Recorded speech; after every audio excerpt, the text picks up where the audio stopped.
ஒரு வழியா காலேஜ் முடிச்சிட்டேன். எப்ப வேலைக்கு போற? ஐடி வேலைலாம் கஷ்டம்பா. வேலை கிடைச்சிருச்சா? எனக்கு இந்த கவலையே இல்லை, ஏன்னா நான் SLA இன்ஸ்டிடியூட் ஜாயின் பண்ணியிருக்கேன். ஜஸ்ட் 4 months ட்ரைனிங் கம்ப்ளீட் பண்ணதும் என்னோட ஐடி கேரியருக்கு நான் ரெடி ஆயிடுவேன். SLA Institute, a right way to IT job. Contact 8870767784.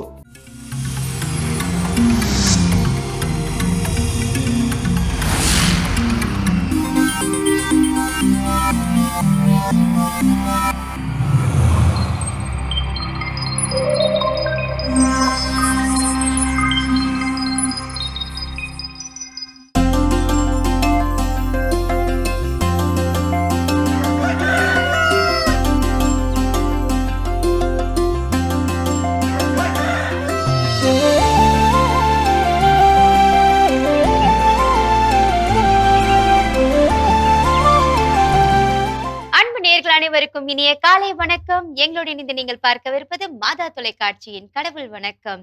வணக்கம் ஜோஸ். வணக்கம் மேம், எப்படி இருக்கிறீங்க? ரொம்ப நல்லா இருக்கேன். நீங்க எப்படி இருக்கீங்க? எல்லா நாள் போல இன்றைய நாளும் ரொம்ப ரொம்ப மகிழ்ச்சி, உற்சாகமா சிறப்பா இருக்கிறேன். சிறப்பா நாள் தொடங்கி இருக்குது. இன்னைக்கான கதை என்ன அப்படின்னா, வீட்டுல ஏற்கனவே கேட்டிருக்கிறேன், நீங்க பெட் அனிமல்ஸ் எல்லாம் வளர்த்துருக்கீங்களா? கேட்டதே இல்லையா? சரி, பெட் அனிமல்ஸ் எல்லாம் வளர்த்துருக்கீங்களா? நாய், பூனை? இல்ல. ஆடு, கோழி? நாய் வளர்த்திருக்கோம், இப்ப வளர்க்கல. இப்ப இல்ல. ஆடு, கோழி எல்லாம் அதெல்லாம் இல்ல. வளர்க்கணும்னு ஆசை எதுவும்? நிஜமாவே இல்ல. ஓகே. என்னன்னா, இங்க ஒருத்தர் கோழி பண்ண வச்சிருக்கிறாரு. ஸோ அப்போ அந்த கோழி பண்ணை வச்சு அதை வியாபார விருத்தி அடைஞ்சு தன்னுடைய பிசினஸை பார்த்துக்கணும், குடும்பத்தை பார்த்துக்கணும்னு வச்சிருக்காரு. அவர் வச்ச நேரமே என்னமோ தெரியல, வைக்கல. அதை பார்த்தீங்கன்னா ஒவ்வொரு நாள் போய் டெய்லி காலையில் செக் பண்ண போனால் அங்கே கொஞ்சம் கோழிகள் என்ன இருக்குது, செத்து போய் கிடக்குது. அப்போ என்ன காரணம், என்ன ஒன்றும் தெரியல. அப்போ உடனே யூஸ்வலாக இந்த மாதிரி ஏதாவது கோழி இப்படி செத்து போச்சுன்னா என்ன பண்ணுவாங்க, வெட்டினரி டாக்டர் போய் பார்ப்பாங்க. இப்போ இவர் என்ன பண்றாரு, வெட்டினரி டாக்டர் போறதுக்கு பதிலாக ஒரு மந்திரவாதிட்ட என்ன பண்றாரு, போய் நான் இப்படி ஒரு கோழி பண்ணை வச்சிருக்கிறேன், இந்த கோழி பண்ணையில என்னோட கோழி ஃபுல்லா அப்படி செத்து போகுது, என்ன காரணம்?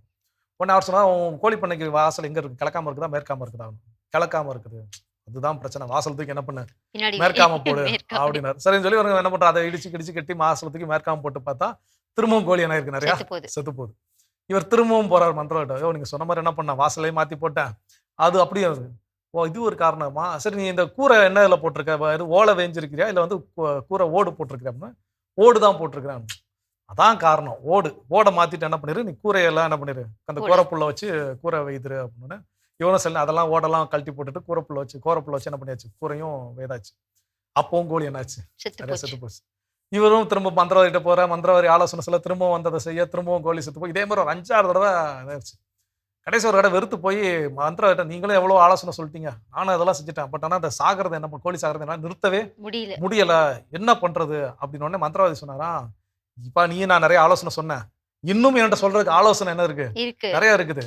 ஆனா அதை சோதிச்சு பாக்குறதுக்கு கோழி தான் இல்ல. ஸோ லைஃப்ல சில நேரங்கள் நாம எடுக்கக்கூடிய டிசிஷன்ஸ் எல்லாம் என்ன அப்படின்னா, ஒரு கட்டத்துல அதை நம்ம விழிப்படைந்து நிக்கிறப்ப பாத்தீங்கன்னா நம்ம கையில நமக்கு தேவையானது இல்லாமல் போய்விடும். சோ இந்த தவறை செய்யாமல் நம்ம பார்த்துக்கொள்ளணும். இந்த சிந்தனையோட இந்த நாளை தொடங்கலாம். இப்ப ஆளி தரிசனம் பார்க்கலாம்.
தரிசனம் பார்த்தாச்சு. இன்றைய நாள நம்ம தொடங்கியாச்சு.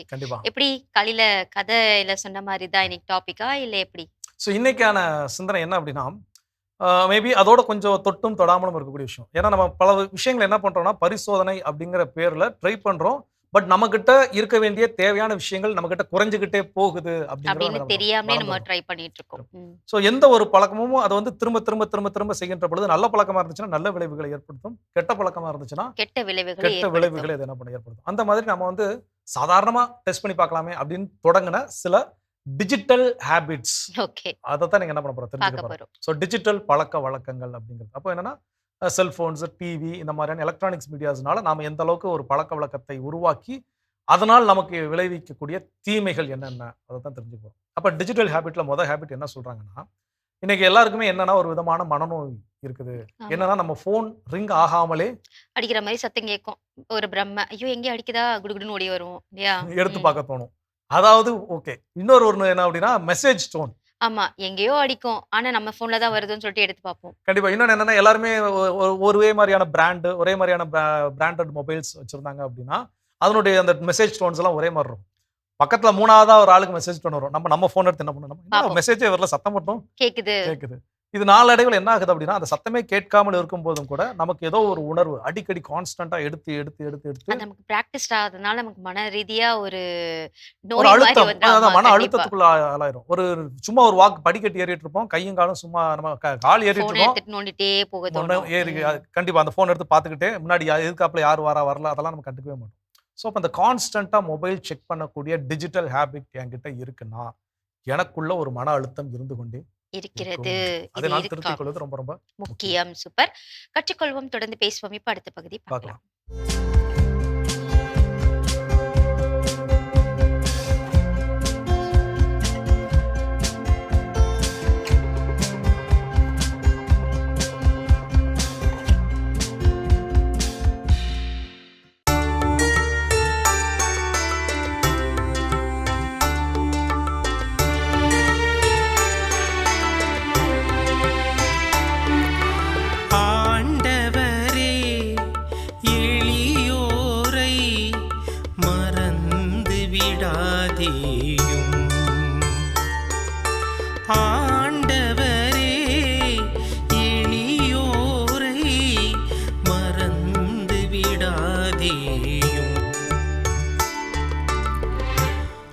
ஆண்டவரே, ஏன் தொலைவில் நிற்கின்றே, தொல்லை மிகு நேரங்களில் ஏன் மறைந்து கொள்கின்றே, பொல்லார்த்தம் இருமாப்பினால் எளியோரை கொடுமைப்படுத்துகின்றனர், அவர்கள் வகுத்த சதி திட்டங்களில் அவர்களே அகப்பட்டு கொள்வார்களாக, புல்லார்த்தம் தீய நாட்டங்களில் தற்பெருமை கொள்கின்றனர், பேராசையுடையோர் ஆண்டவரை பழித்து புறக்கணிக்கின்றனர்.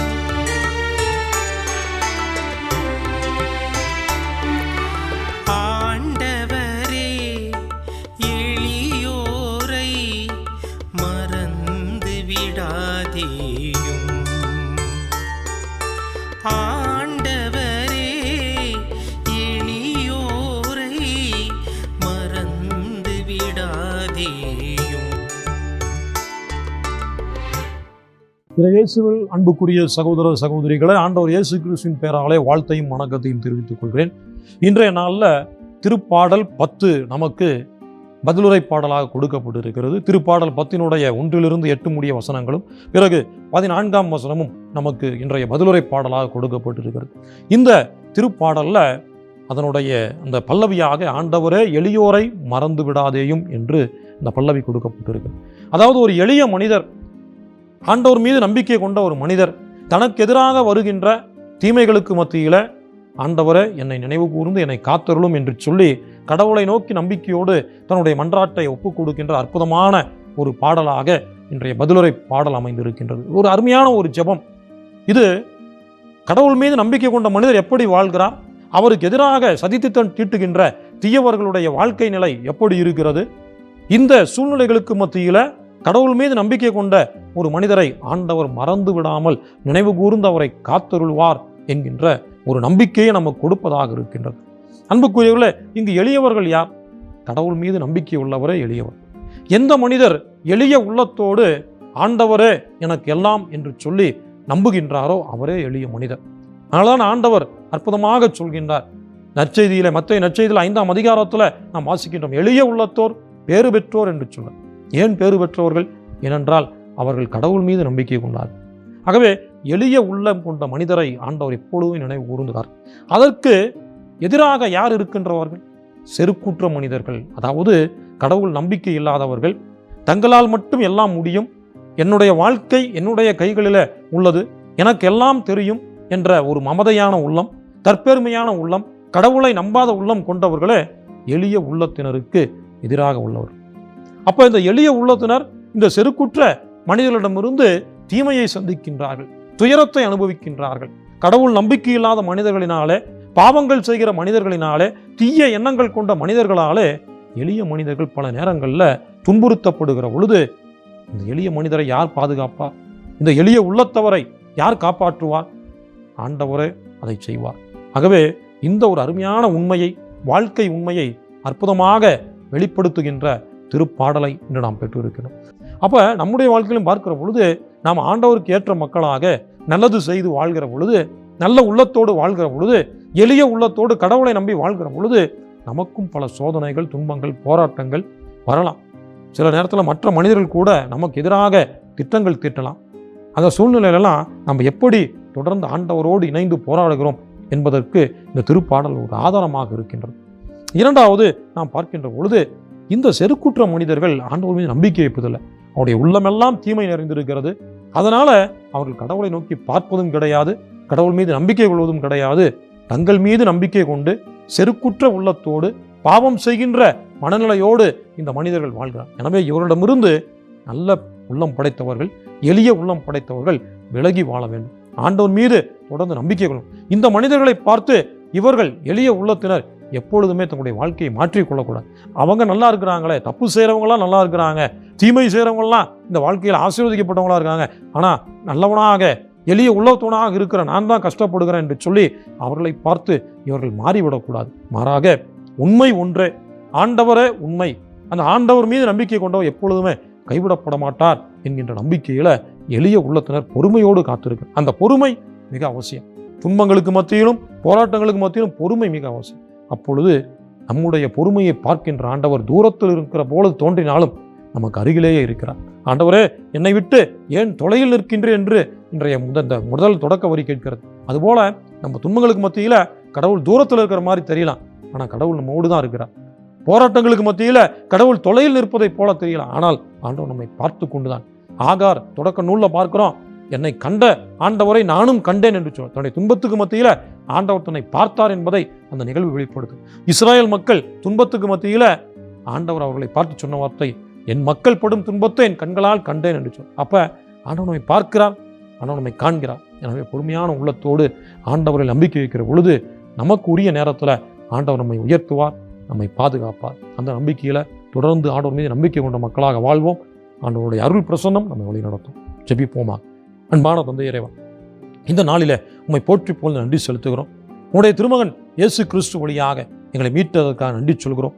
வரக்கூடிய நாட்களிலும் உன் மீது நம்பிக்கை கொண்டு உம்முடைய மக்களாக போராட்டங்களுக்கு மத்தியிலும் துன்பங்களுக்கு மத்தியிலும் உம்மை விட்டு விலகாமல் நம்பிக்கையில் நிலைத்திருக்க அருள் புரிய வேண்டுமென ஆண்டவரே உம்மை மன்றாடுகின்றோம். ஆமென். அருமையான தினம் ஒரு திருப்பாடல் பகுதி பார்த்துட்டோம். இன்னைக்கான திருப்பாடலும் கேட்டாச்சு. அதோட இன்னைக்கு நம்ம பேசிட்டு இருக்கிறோம் நாம் விட்டு ஒழிக்க வேண்டிய டிஜிட்டல் ஹேபிட்ஸ் என்னன்னு சொல்லி. அடுத்து என்ன சொல்றோம்? அடுத்து என்ன சொல்றாங்கன்னா, இப்போ நம்ம சோஷியல் மீடியா யூஸ் பண்ணேன்னு வச்சுக்கோங்களேன், நம்ம இப்படி பார்த்துட்டே இருப்போம் இல்லையா? அதுவே நமக்கு வந்து ஸ்க்ரால் பண்ணிட்டே இருக்கும்போது ஒன்று பார்க்கலாம், அடுத்து ஒன்று பார்க்கலாம், அடுத்து ஒன்று பார்க்கலாம்னு சொல்லிட்டு ஒரு 10 நிமிஷம் ஆரம்பிப்போம். ஆனால் அது என்ன டைமுக்கு போய் முடியுதுன்னு பார்த்தா 2 ஹவர்ஸ் ஆகலாம், 3 ஹவர்ஸ் ஆகலாம்.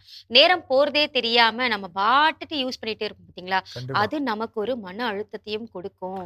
நிச்சயமா ஒரு ஃபீலிங் லோன்லினஸ், ஒரு அதாவது நாம தனித்திருப்பது என்பது வேறு, தனிமையில் இருப்பது என்பது வேறு. ஆமா, இப்ப 10 பேர் கூட இருந்தாலும் நான் என் சோஷியல் மீடியாவை சும்மா பார்த்துட்டே பண்ணிட்டு இருக்கேன்னா இருக்கேன்னா நான் எனக்கு தனிமையான ஒரு உணர்வை என்ன பண்றேன், உணர்கிறேன். கண்டிப்பா யார்கிட்டயும் நான் என்ன பண்ண மாட்டோம், பேச பேச மாட்டோம். மாட்டோம். இன்னொன்று இந்த அல்காரிதம்ஸ் அப்படின்னு சொல்லுவாங்க. அந்த டெக்னிக்கலி அந்த அல்காரிதம்ஸ் எப்படி வடிவமைக்கப்பட்டிருக்குன்னா, நீங்க ஒரு வீடியோ ஃபுட்டேஜ், ஒரு ஷார்ட் வீடியோஸ் நீங்க பாக்குறீங்கன்னா எந்த வீடியோவை டக்குன்னு ஸ்வைப் பண்றீங்க, எந்த வீடியோவை எவ்வளவு நேரம் பாக்குறீங்க, இந்த வீடியோவை ஒரு 10 செகண்ட் பாக்கீங்க, இந்த வீடியோ ஒரு 20 செகண்ட் பாக்கீங்கன்னா அந்த 20 செகண்ட் ரிலேட்டடான வீடியோஸ் என்னெல்லாம் நீங்க பார்க்க அது உங்களுக்கு வந்துட்டே வந்துகிட்டே இருக்கும்.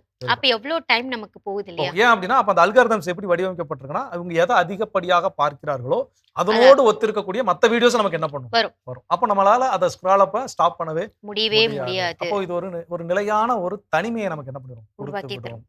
ஸோ அப்போ அந்த ஸ்க்ரால் பண்றதா டைம் வேஸ்ட் பண்றதை விட்டு விடுவோம். இன்னும் வேற என்ன விஷயம் இருக்குங்கிறத Okay. தொடர்ந்து பேசுவோம்.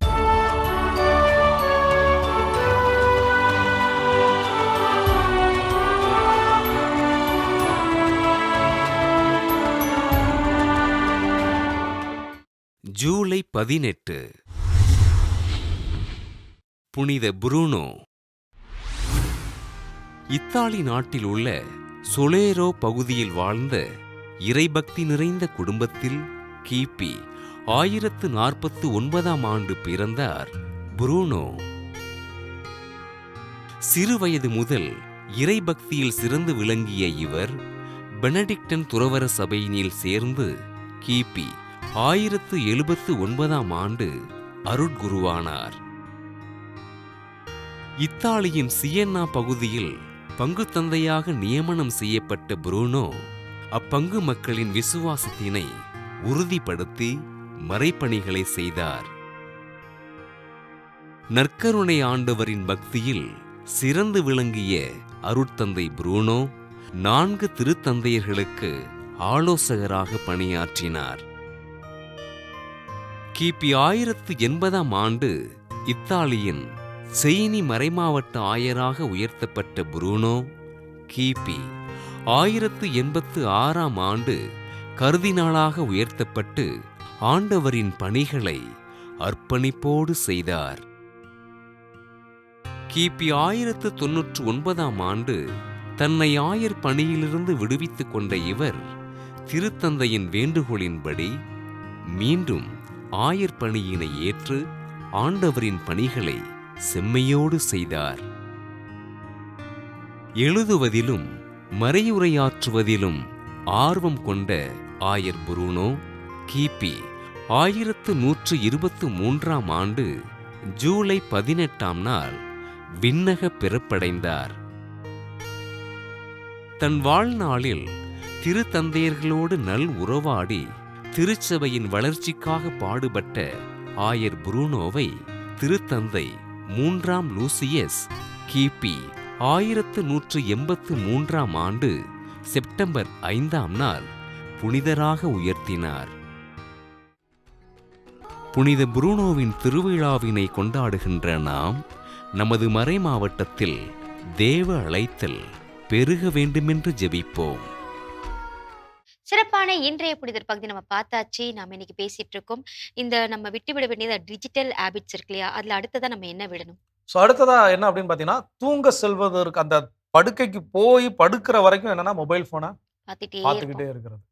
ஸோ சில பேர் இன்னும் படுத்ததுக்கு அப்புறமும் படுத்துட்டு ஒரு சாஞ்சுக்கிட்டு அந்த மொபைலில் பார்த்தீங்கன்னா அந்த ஓரியன்டேஷன் லாக்னு ஒன்று இருக்கும். ஆமா.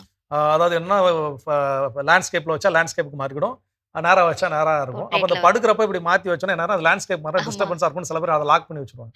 ஸோ அப்போ படுத்துக்கிட்டே இப்படி என்ன பண்ணலாம் பார்க்கக்கூடிய விஷயம் எல்லாரும் தான் வச்சிருக்கிறோம் இல்லையா? கண்டிப்பா கண்டிப்பா நாமளும் என்னைக்காவது ஒரு நாளாவது அட்லீஸ்ட் அப்படி ஒரு விஷயத்தை நம்ம செஞ்சுதான் இருப்போம்.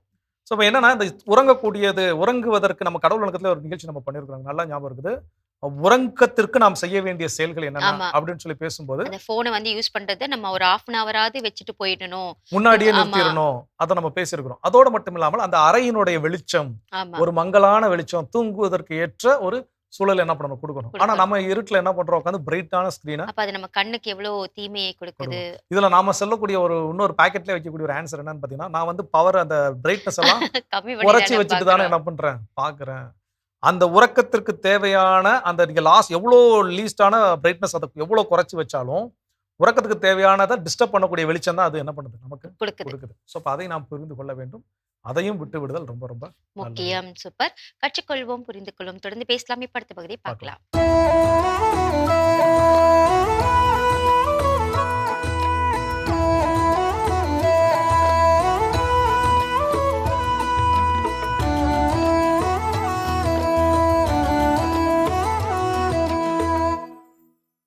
ஊரெல்லாம் கடனை வாங்கி திருப்பி தராம ஏமாத்திக்கிட்டு இருந்தான் ஒரு டம்ப பேர்வழி. அந்த டம்பன் எல்லாரிடமும் பெருந்தொகையை கடன் வாங்கி ஏமாற்றுவதே அவனது திட்டம். முல்லாவிடமே ஒரு தொகையை கடன் வாங்கி ஏமாற்றுகிறேனா இல்லையா பார் என்று பலரிடம் மாறுதட்டி சவால் விட்டிருந்தான். முல்லாவை அப்படியெல்லாம் ஏமாற்றி கடன் வாங்க முடியாது என அவனுக்கு தெரியும். ஆகவே நாடகம் ஒன்றை போட திட்டமிட்டிருந்தான், ஏமாற்று நாடகம் போட. அதன்படி ஒரு நாள் அவரிடம் போய் நின்றான். முல்லா அவர்களே, எனக்கு ஒரே ஒரு பொற்காசு மட்டும் கடன் தர முடியுமா? ஒரே வாரத்தில் தந்து விடுகிறேன். நம்பிக்கை மோசம் செய்யாத எவருக்கும் நான் கடன் கொடுக்க தயங்க மாட்டேன், இது உனக்கு தெரியுமல்லவா? இதோ ஒரு பொற்காசு தருகிறேன், வாங்கிக்கொள்.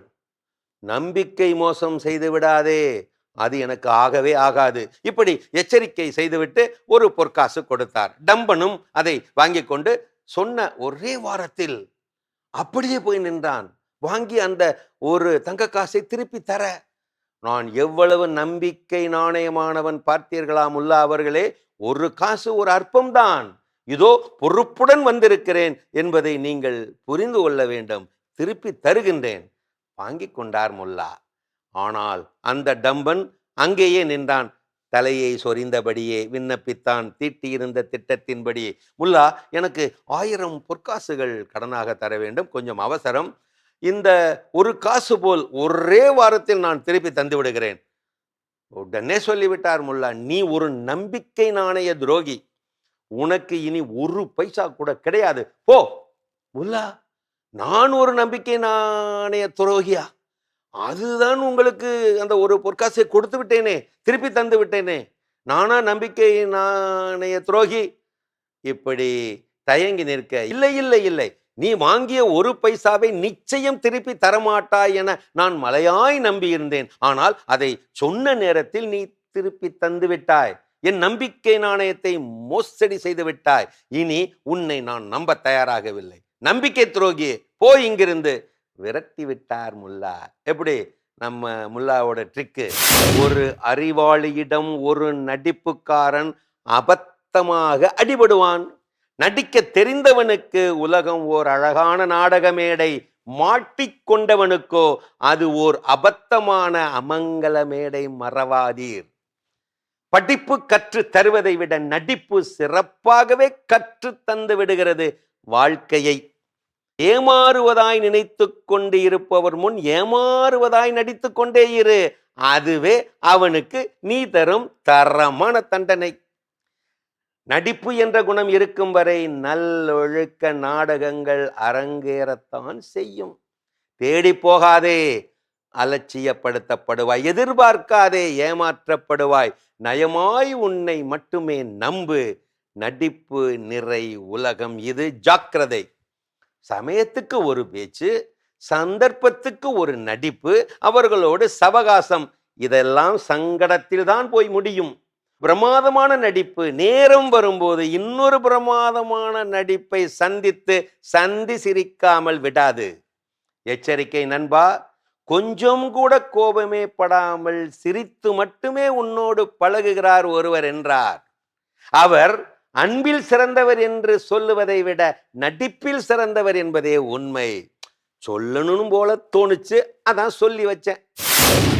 அருமையான கதைகள் 1000 பகுதி பார்த்துட்டோம். இன்னைக்கான கதை சிந்தனை கேட்டாச்சு. அதோட நாம இன்னைக்கு பேசிட்டு இருக்கிறோம், நாம விட்டுற வேண்டிய டிஜிட்டல் ஹேபிட்ஸ் என்னென்ன அப்படின்னு சொல்லி. அதில் அடுத்தது என்ன சொல்றாங்க? அடுத்தது என்ன சொல்றாங்கன்னா, இப்போ நம்ம ஒண்ணு பார்க்குறோம் இல்லையா? அதுல வந்து பார்த்தீங்கன்னா, நல்லதும் இருக்கும், கெட்டதும் இருக்கும். நம்ம அதிகமா வந்து இந்த ஆக்சிடென்ட் வீடியோ, இல்ல யாரையாவது குத்துறது, கொல்றது, அந்த மாரி வீடியோஸ்லாம் நம்ம பார்க்கும்போது, நமக்குள்ள என்ன தோணும்னா, எப்பவுமே நமக்கு அது ஏற்படுற மாரியே ஒரு பிரம்ம உணர்வு வந்துட்டே இருக்கும். இருக்கும்.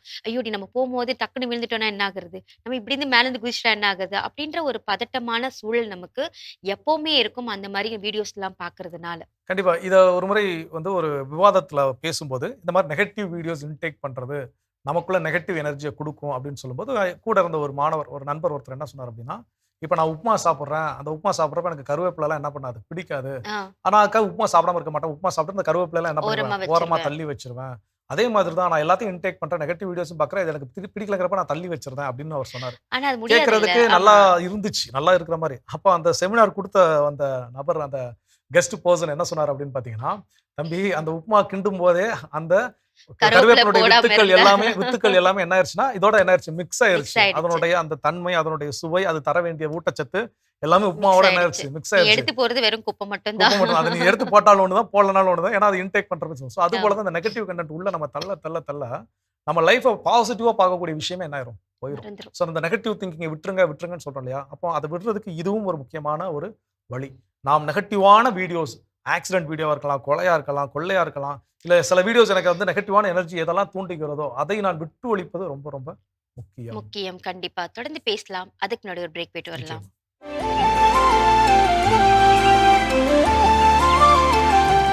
நிகழ்ச்சிக்குள் உங்களை மீண்டும் வரவேற்கிறோம். நீங்கள் பார்த்துக் கொண்டிருப்பது மாதா தொலைக்காட்சியின் கடவுள் வணக்கம்.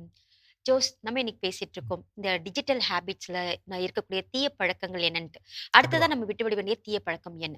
ஸோ அடுத்ததா எந்த டிஜிட்டல் ஹேபிட்டை விட்டுறணும் அப்படின்னு பார்த்தீங்கன்னா, இன்னைக்கு வந்து ஏதாவது ஒரு பொருள் வாங்கணும்னு வச்சுக்கோங்களேன். இன்னைக்கு ஆன்லைன்ல வாங்கக்கூடிய கலாச்சாரம் இன்னைக்கு ரொம்ப நிறைய ரொம்ப இருக்கு. ஆமா, பெருகிட்டு வருது.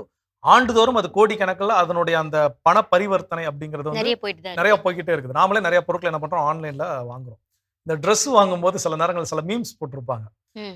அதாவது அது படத்துல காட்டுனது இது, ஆனா எனக்கு கிடைச்சது இது இது அப்படின்னு சொல்லி ரெண்டுக்குமே பார்த்தீங்கன்னா ரொம்ப டிஃபரன்ஸ் வித்தியாசம் இருக்கும். ஆமா, ஸோ அப்போ இந்த ஒப்பீடு என்னன்னா பல நேரம் இது போல தான் நம்ம என்ன பண்றோம் கம்பேரிஷன்ஸ். ஓகே, இது அவங்களுக்கு நல்லா இருக்குது, அப்போ எனக்கும் நல்லா நல்லா இருக்கும். இருக்கும் அப்படின்னு சொல்லி நாம எடுத்து செய்யக்கூடாது. அப்போ அது நமக்கு நல்லா இல்லாதப்போ ஒரு ஒரு பொருள் வாங்குற, ஒரு ப்ராடக்ட் வாங்குற, ஒரு சட்டை நான் வாங்குறேன், ஒருத்தர் ஆன்லைன்ல பார்த்து ஆஹா செம ஸ்மார்ட்டா இருக்கு, நானும் என்ன பண்றேன் வாங்கணும்னு சொல்லி பணமெல்லாம் பே பண்ணி அதுக்கு ஒரு 7-10 நாள் காத்திருந்து அதை நம்ம கை கிடச்சி அதை கரெக்டுன்னு பிரித்து எடுத்து அந்த சட்டையை பார்த்து ஒரு சந்தோஷப்பட்டு போட்டு பார்க்குறப்போ நமக்கு அது பொருத்தமா இல்லை அப்படிங்கிறப்போ அந்த 7-10 நாள் காத்திருந்ததனுடைய வெறுப்பு, நான் பணத்தை விரயம் செஞ்சுட்டேன் அப்படிங்கிற ஒரு வெறுப்பு, ஒருவேளை ரிட்டர்ன் பாலிசி இல்ல அப்படின்னா அப்படி இன்னும் கடுப்பு. இப்போ இதெல்லாம் என்ன ஆகும்னா எனக்கு தேவையில்லாத ஒரு மன உளைச்சல். கண்டிப்பா தேவையில்லாத ஏதோ ஒரு விஷயத்தை நான் கம்பேர் பண்ணி நான் எனக்கு நல்லா இருக்கும்னு நினைச்சு ஆர்டர் பண்ணி வாங்கி இப்போ நான் பொருளை வாங்கல, பொருளோட சேர்த்து என்ன பண்ணுங்க மன அழுத்தத்தையும் சேர்த்து சேர்த்து வாங்கியிருக்கேன். வாங்கியிருக்கேன். ஸோ அப்போ ஆன்லைன்ல இந்த மாதிரி கம்பேர் பண்றது எந்த அளவுக்கு நமக்கு வந்து சில நேரங்கள் அது எல்லா நேரமும் இது மோசமா இருக்குன்னு நான் சொல்ல மாட்டேன். சில நேரங்கள் அது ஒர்த்தாவும் இருக்கும், நான் இல்லைன்னு சொல்லல. அப்போ அந்த ஒர்த்தா இருக்கக்கூடிய விஷயத்துல மட்டும் நம்ம கவனம் செலுத்தினா போதும், மற்ற நேரங்கள்ல அதை கவனம் செலுத்தாமல் இருக்கிறது ரொம்ப ரொம்ப நல்லது. நல்லது. சூப்பர். கற்றுக்கொள்வோம். தொடர்ந்து பேசுவோம். இப்ப அடுத்த பகுதியை பார்க்கலாம்.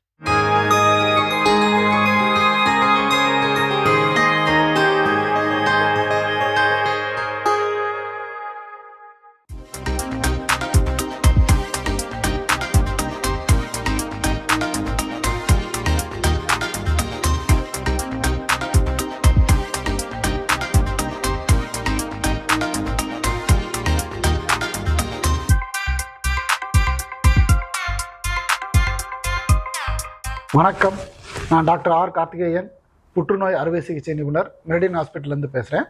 இன்றைக்கி நான் பேச போகிறது முக்கியமான ஒரு கேன்சரை பற்றி, பெருங்குடல் புற்றுநோய். பெருங்குடல் புற்றுநோய் இப்போ சமீப காலங்களில் மிக அதிகமாக இருக்கிறது. அதற்கு காரணங்கள் என்ன, அதை எப்படி கண்டுபிடிப்பது, என்ன தொந்தரவுகள் வந்தால் மருத்துவரை போய் அணுக வேண்டும், அதை எப்படி கண்டுபிடிக்கிறாங்க, அதற்கு என்ன ட்ரீட்மெண்ட் என்பதை பற்றி நான் இங்கே விவாதிக்கிறேன். ஒருவர் எப்பொழுது மருத்துவரை அணுக வேண்டும்? கான்ஸ்டிபேஷன் இருக்கும் பொழுது, இல்லை பிளட் இன் த ஸ்டூல்ஸ் இருக்கும் பொழுது, வெயிட் லாஸ் இருக்கும் பொழுது, எனி பேட்டர்ன், மோஷன் போகிறதுல ஏதாவது பேட்டர்ன் ஆஃப் சேஞ்சஸ் இருக்குது, இதுக்கு முன்னாடி ஒரு நாளைக்கு 2 வேலை சேர்ந்து போய்கிட்டு இருந்துட்டு இப்போ அதிகமாகுது, அது மாதிரி இருந்தாலும் any change in bowel habits you have to consult a doctor. ஒரு டாக்டரை கன்சல்ட் பண்ண வேண்டும். டாக்டர் என்ன செய்வார்? ஃபஸ்ட்டு அவங்களுக்கு வந்துட்டு ஒரு ஸ்கோப்பி, கொலனோஸ்கோப்பி என்று சொல்லுவோம், கொலனோஸ்கோப்பி செய்து உள்ளே கட்டி எதுவும் இருக்கிறதா என்று பார்ப்போம். ஏதாவது கட்டி இருந்தால் அதில் இருந்துட்டு பயாப்சி எடுக்கப்படும். பயாப்சியில் கேன்சர் ப்ரூவ் ஆச்சு அப்படின்னா நெக்ஸ்ட் அடுத்து investigations, CT scan R bed scan செய்வோம். அதில் கேன்சர்னு ஃபஸ்ட்டு ப்ரூஃப் பண்ணிவிட்டு அடுத்து என்ன ஸ்டேஜுங்கிறதுக்காக இந்த இன்வெஸ்டிகேஷன்ஸ் பண்ணுவோம். அந்த ஸ்டேஜஸ் ஏற்றாப்புல தேர் வில் பி ட்ரீட்மெண்ட். சின்ன ஸ்டேஜில் இருந்துச்சு, சீக்கிரமாகவே வந்திருந்தாங்க அப்படின்னா most of them will go for surgery. Surgery வந்துட்டு 2 டைப்ஸ் இருக்குது. ஒன்று ஓப்பன் சர்ஜரி, இரண்டாவது laparoscopic or robotic surgery. Lap or robotic surgery தான் இப்போ நிறையா பேஷண்ட்ஸ்க்கு நாங்கள் பண்ணிகிட்டு இருக்கோம். அதில் வந்துட்டு எப்படி இருக்கும் அப்படின்னா ஸ்கார் வந்துட்டு ரொம்ப ரொம்ப மினிமலாக இருக்கும். அதனால் அவங்களுக்கு ஃபங்க்ஷன் ரீகெயின் பண்ணுறது வந்துட்டு சீக்கிரமாக இதாகிடும். அவங்களோட ரொட்டீன் ஆக்டிவிட்டீஸ்க்கு they will be going very quickly. இதில் வந்துட்டு எந்த டிசீஸ்டு பார்ட்டோ அந்த டிசீஸ்டு பார்ட் ஃபுல்லாக ரிமூவ் பண்ணிவிட்டு மீதி குடல் வந்துட்டு சேர்த்து வச்சுருவோம். பெருங்குடல் புற்றுநோயில் முக்கியமானது ஆப்ரேஷனில் என்கிட்ட வர நிறையா பேஷண்ட்ஸ் கேட்குறது, எல்லாருக்குமே வந்துட்டு அந்த பெருங்குடலை எடுத்து வெளியே, அதாவது ஸ்டோமாவாக வெளியே வச்சுருவாங்களா, அதில் பேக் வைக்கிற மாதிரி வாய்ப்புகள் உண்டா அப்படின்னு. நாங்கள் ஆப்ரேட் பண்ணுற பேஷண்ட்ஸில் 180 பேருக்கு ஃபஸ்ட் டைமே பெருங்குடல் ஸ்டோமா வைக்க வேண்டிய அவசியம் இல்லை. மீதி இருக்க 20% பேருக்கு ஸ்டோமா வைக்க வேண்டிய அவசியம் இருக்கலாம். அவங்களுக்கும் இப்போ வந்துட்டு நிறையா ட்ரீட்மெண்ட்ஸ் இருக்குது. கீமோதெரப்பி, ரேடியேஷன், எல்லா ட்ரீட்மெண்ட்டும் முடிந்த பிறகு அவர்களையும் ஒரு 10% பேருக்கு வந்துட்டு ஸ்டோமா வைக்க வேண்டிய அவசியம் ஏற்படுவது இல்லை. ரிமைனிங் சிலருக்கு மட்டும் தான் ஸ்டோமா இப்போ வைக்கிறோம். ஸோ நீங்கள் பார்த்தீங்கன்னா 100ல் சிங்கிள் டிஜிட்டில் தான், லெஸ் தேன் 10% ஆஃப் த இண்டிவிஜுவல்ஸுக்கு தான் நாங்கள் இப்போ ஸ்டோமா வைக்கிறோம். அதுவும் தேவை ஏற்பட்டால் மட்டும் கடைசியில் தான், after all the treatments, chemotherapy, radiation எல்லாம் முடிந்து அதுலேயும் சரியாகவில்லை என்றால் தான் ஸ்டோமா வைக்கிறோம். கோலன் கேன்சரை பற்றி பயப்பட தேவையில்லை. கோலன் கேன்சர் இயர்லி ஸ்டேஜஸில் கண்டுபிடித்தால் முழுவதுமாக குணப்படுத்த முடியும். நிறைய பேர் முழுவதுமாக குணமாகி அவர்கள் ஃபுல் சர்வைவலோட இருக்கிறாங்க. முக்கியமானது மேலே சொன்ன எந்தாவது தொந்தரவுகள் இருந்தால், constipation, blood in the stools, Powell ஹேபிட்ஸில் ஏதாவது ஆல்ட்ரேஷன் இருந்தால், வெயிட் லாஸ் இருந்தால் உடனடியாக மருத்துவரை அணுக வேண்டும். இயர்லியாக கண்டுபிடிச்சோம் அப்படின்னால் நல்லபடியாக ட்ரீட்மெண்ட் கொடுத்து நன்றாக குணப்படுத்த முடியும். சிறப்பான நலம் தரும் நேரம் பகுதி பார்த்தாச்சு. இன்னைக்கான மருத்துவ ஆலோசனை கேட்டுட்டோம். அதோட நாம இன்னைக்கு பேசிட்டு இருக்கோம், நம்ம விட்டொழிக்க வேண்டிய டிஜிட்டல் ஹேபிட்ஸ். அடுத்தது என்ன சொல்றீங்க? அடுத்தது என்னன்னா, இப்போ நம்ம ஒரு வீடியோ போடுறோம்னு வச்சுக்கோங்களேன், அந்த வீடியோவுக்கு அதிகமா லைக் வருது, வராக்கட்டி போகுது. அதுவே நமக்கு ஒரு மன அழுத்தம். எப்படி தெரியுமா? என்ன இவ்வளவுதான் பார்த்துருக்காங்க, அப்ப என்னை யாருக்கும் பிடிக்கல போல, ஓ இவ்வளோ பேர் பார்த்துருக்காங்க, அப்ப நான் எல்லாருக்கும் பிடிச்ச மாதிரி இருக்கேன், இன்னும் நான் நிறைய வீடியோ போகணும்னு சொல்லிட்டு நமக்குள்ள ஒரு ஆர்வம் வரும் பார்த்தீங்களா? அது கூட ஒரு மன அழுத்தம், ஒரு தீய பழக்கத்தை நமக்குள்ள கொடுக்கும்.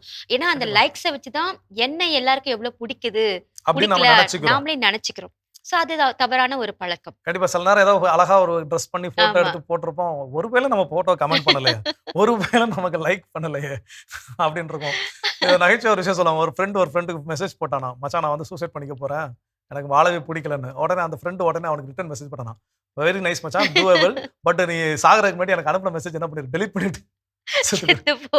நாளைக்கு இது எவிடன்ஸ் ஆயிடக்கூடாது, மாறிடக்கூடாது. ஸோ இப்போ பல நேரங்கள் என்னன்னா, நம்ம வேலிடேஷன்ஸ், இது நான் அழகா இருக்கேன்னா, எனக்கு இந்த ட்ரெஸ் பிடிச்சிருக்கான்னு நேரா இன்னைக்கு கேட்டுக்கிட்ட அந்த காலம் போய் மெசேஜ் இன்னைக்கு வந்து ஆன்லைன்ல கேட்டு ஒரு அது post எனக்கு போட்டு. திருப்தி தரல அப்படின்னா அது எனக்கு ஒரு அழுத்தத்தை என்ன பண்ணுது, கொடுக்குது.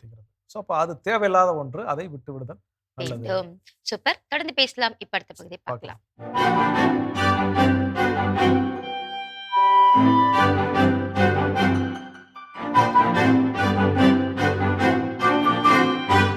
அன்பிற்கினிய மாதா தொலைக்காட்சி சிவஞர்களே, தமிழ் மணக்கும் அன்பு நெஞ்சங்களே, வணக்கம்.